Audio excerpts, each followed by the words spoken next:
तो दोस्तों आज हम फिर से लेकर आ गए हैं देश दुनिया के सभी ताज़ा मुख्य समाचार सिर्फ आपके लिए। सिर्फ फटाफट खबर शुरू करते हैं। उससे चैनल को अब तक सब्सक्राइब ना किया और फटाफट चैनल को सब्सक्राइब कर दें, लाइक कर दें, शेयर कर दें ताकि इसी तरह खबर आप हर रोज़ देख सकें। चलिए शुरू करते हैं आज की पहली बड़ी खबर। केंद्र की नरेंद्र मोदी सरकार को हराने के लिए बनी विपक्षी दलों की इंडिया गठबंधन पर भाजपा नेता और केंद्रीय मंत्री गिरिराज सिंह ने करारा प्रहार किया है। खासकर इंडिया अलायंस की चौथी बैठक को लेकर उन्होंने बड़ा बयान दिया है। गिरिराज सिंह ने कहा कि भ्रष्टाचार में डूबे सभी लोग एकजुट हो गए हैं। इस गठबंधन को देश की भलाई से कोई लेना देना नहीं है। सिर्फ अपने मतलब को पूरा करने के लिए मोदी विरोधी दलों ने ये गठबंधन बनाया है। बामनोली भूमि अधिग्रहण मामले में पुनर्विचार के प्रस्ताव को दिल्ली के उपराज्यपाल वीके सक्सेना ने शुक्रवार को खारिज कर दिया है। वहीं आम आदमी पार्टी के मंत्री आतिशी ने इस मामले में लगाए गए आरोपों पर पुनर्विचार करने का प्रस्ताव उपराज्यपाल को दिया था। उपराज्यपाल ने कहा है कि पुनर्विचार प्रस्ताव में कोई भी नए तथ्य शामिल नहीं किए गए हैं। यूपी के 36,000 से ज्यादा दैनिक वेतन भोगी कर्मचारियों को योगी सरकार ने बड़ी राहत दी है। योगी सरकार ने इन सभी कर्मचारियों की सैलरी बढ़ाने का फैसला किया है। साथ ही 5 साल का बकाया देने का भी सरकार ने निर्णय किया है। दरअसल वन विभाग के 36,000 से अधिक कार्यरत दैनिक वेतन भोगी कर्मचारियों का 2018 से बकाया चल रहा था। देश भर की अदालतों में 5 करोड़ से ज्यादा मामले पेंडिंग है। केंद्र की मोदी सरकार ने ये जानकारी दी है। एक लिखित उत्तर में कानून मंत्री अर्जुन राम मेघवाल ने लोकसभा को बताया कि देश की अलग अलग अदालतों में 5 करोड़ से अधिक मामले लंबित है, जिनमें उच्चतम न्यायालय में 80,000 मामले शामिल हैं। आईपीएल फ्रेंचाइजी मुंबई इंडियंस ने हार्दिक पांड्या को आगामी सीजन के लिए टीम का कप्तान नियुक्त किया है। आपको बता दें कि रोहित शर्मा पिछले 10 साल से टीम की कमान संभाल रहे थे, लेकिन इस बार फ्रेंचाइजी ने आगामी सीजन से पहले बड़ी डील करते हुए हार्दिक पांड्या को टीम से फिर से जोड़ा और शुक्रवार को आईपीएल मिनी नीलामी से पहले उन्हें कप्तान बनाए जाने की घोषणा कर दी है। अयोध्या इन दिनों फिर से खूब चर्चा में है। एक तरफ तो 22 जनवरी को अयोध्या में राम मंदिर का लोकार्पण होना है, वहीं यहां पर बनने वाली मस्जिद को लेकर भी खबरें सामने आ रही है। यह मस्जिद अयोध्या से करीब 25 किलोमीटर दूर धन्नीपुर में बनाई जानी है। इसका नाम मस्जिद मोहम्मद बिन अब्दुल्ला होगा। इस कमेटी के अध्यक्ष और भाजपा नेता हाजी अराफात शेख ने इसको लेकर कई अहम जानकारियाँ दी हैं। इसके मुताबिक इसकी नींव मक्का के इमाम अब्दुल रहमान अल सुदैस रखेंगे। कर्नाटक में एक बार फिर से टीपू सुल्तान पर सियासत शुरू हो गई है। कर्नाटक में कांग्रेस की सरकार में शामिल विधायक चाहते हैं कि मैसूर हवाई अड्डे का नाम बदलकर टीपू सुल्तान के नाम पर रख देना चाहिए। वहीं भारतीय जनता पार्टी ने एक बार फिर से इस पर विरोध दर्ज कराया है। अलग अलग विपक्षी दलों के नेताओं ने गुरुवार को मांग करते हुए कहा है कि गृह मंत्री अमित शाह संसद सुरक्षा उल्लंघन के मुद्दे पर बयान दे और उसके बाद दोनों सदनों में इस मामले पर चर्चा कराएं। कुछ विपक्षी सांसदों ने गृह मंत्री अमित शाह के इस्तीफे तक की मांग कर दी है। इस मुद्दे पर मचे घमासान के बीच खुद अमित शाह की प्रतिक्रिया सामने आई है।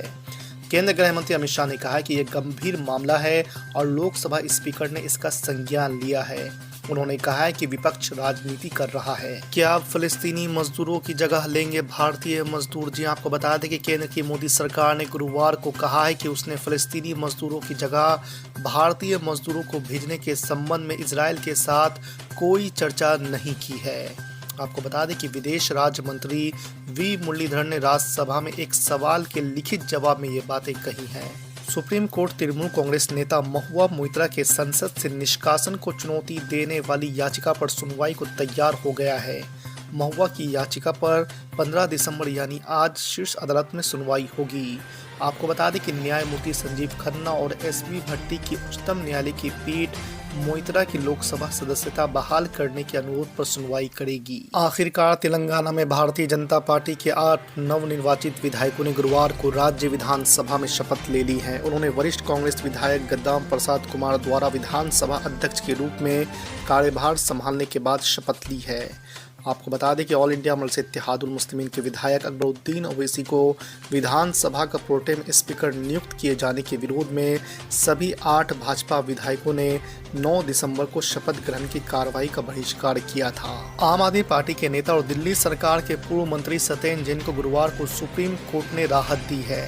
मनी लॉन्ड्रिंग मामले में आम आदमी पार्टी के नेता की अंतरिम जमानत बढ़ा दी गई है। सबसे बड़े कोर्ट ने जैन की अंतरिम जमानत 8 जनवरी 2024 तक बढ़ा दी है। मथुरा में शाही ईदगाह परिसर के सर्वेक्षण की अनुमति देने के इलाहाबाद उच्च न्यायालय के फैसले के बाद इमाम प्रमुख असदुद्दीन ओवैसी ने तल्ख प्रतिक्रिया जाहिर की है। असदुद्दीन ओवैसी ने कहा कि इस तरह से मुसलमानों से उनकी गरिमा लूटी जा रही है। एक्स हैंडल पर एक लंबी पोस्ट में असदुद्दीन ओवैसी ने मुसलमानों को निशाना बनाने का भी आरोप लगाया है। उन्होंने कहा कि सालों पहले मथुरा विवाद को अदालत की निगरानी में सुलझा लिया गया था, फिर अब सर्वेक्षण की जरूरत क्यों पड़ गई। अडानी इंटरप्राइजेस के निदेशक प्रणव अडानी ने बिहार के मुख्यमंत्री नीतीश कुमार की जमकर तारीफ की है। पटना में आयोजित ग्लोबल इन्वेस्टर समिट में बोलते हुए उन्होंने कहा कि नीतीश कुमार की वजह से बिहार में बदलाव दिख रहा है। आपको बता दें कि अडानी ग्रुप ने बिहार में 8,700 करोड़ रुपए का अतिरिक्त निवेश करने की भी घोषणा की है। लोकसभा में हंगामा करने और गलत व्यवहार के चलते कांग्रेस के 5 सांसदों को शीत सत्र से निलंबित कर दिया गया है। अब वे सत्र की किसी भी कार्रवाई में हिस्सा नहीं ले सकेंगे। आपको बता दें कि आज ही टीएमसी के सांसद डेरेक ओब्रायन को भी गलत व्यवहार के चलते राज्यसभा से निलंबित किया गया था। बॉलीवुड एक्टर रणबीर कपूर, बॉबी देओल और अनिल कपूर की फिल्म एनिमल का तूफान थमने का नाम ही नहीं ले रहा है। फिल्म एक के बाद एक कई रिकॉर्ड को ब्रेक कर रही है।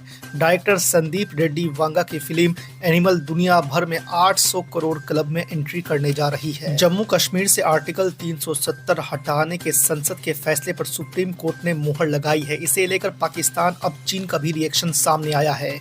चीन ने तो हिमाकत दिखाते हुए लद्दाख पर ही दावा किया है।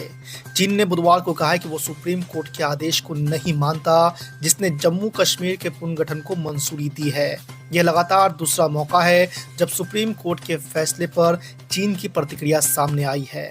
प्रधानमंत्री नरेंद्र मोदी ने पहली बार वाराणसी से नई दिल्ली के लिए वंदे भारत एक्सप्रेस को रवाना किया। अब ऐसा बताया जा रहा है कि पीएम मोदी 18 दिसंबर को नई दिल्ली वाराणसी रूट पर दूसरी वंदे भारत ट्रेन का उद्घाटन कर सकते हैं।